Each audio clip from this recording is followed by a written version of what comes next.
ଆଜିର ଗପ ଲୋଭ କରିବାର ଫଳ। ଲୋଭ ଅନ୍ୟର କିଛି ସୁନ୍ଦର ଜିନିଷକୁ ପାଇବାକୁ ଇଚ୍ଛା କରିବା ହେଉଛି ଲୋଭ। ଆଉ ଏହି ଲୋଭ ଜୀବକୁ କିପରି ଖରାପ ବାଟକୁ ଟାଣି ନିଏ, ଚାଲନ୍ତୁ ଏକ ଗପ ମାଧ୍ୟମରେ ଶୁଣିବା। ମିର୍ଜାପୁର ଗାଁ ମୁଣ୍ଡରେ ଗୋଟିଏ ବିରାଟ ବଡ଼ ଆମ୍ବ ତୋଟା।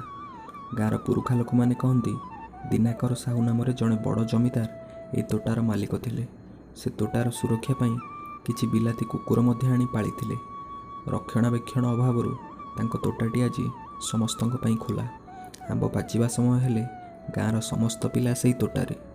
ଆମ ଗପର ମୁଖ୍ୟ ଚରିତ୍ର ହେଉଛି ଟିକୁ, ଗୋଟିଏ ବିଲାତି କୁକୁର। ଜମିଦାର ଦିନା ସାହୁ ଆଣିଥିବା ବିଲାତି କୁକୁରମାନଙ୍କ ବଂଶଜ ରୂପେ ଏକୁଟିଆ ହିଁ ବଞ୍ଚି ରହିଛି। ସବୁବେଳେ ପ୍ରାୟ ସେଇ ତୋଟାରେ ହିଁ ଘୁରି ବୁଲେ, ଆଉ ଭୋକ ହେଲେ ଗାଁ ସାରା ବୁଲି ବୁଲି ଖାଏ। ଟିକୁ ଭାରି ଲୋଭୀ। ସେ ସବୁବେଳେ ଚାହେଁ ସବୁ ଭଲ ଜିନିଷ ତାର ହୋଇଯାଆନ୍ତାନି।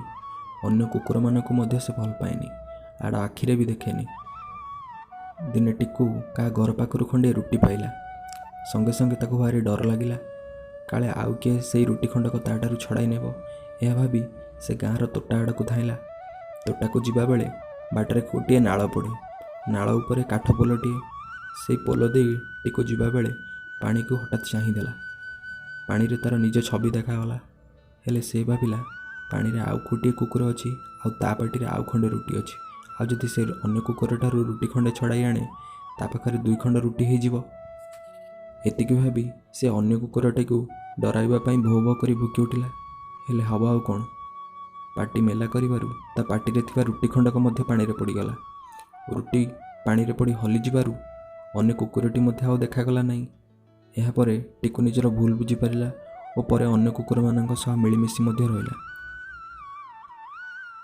ନୀତି ଶିକ୍ଷା।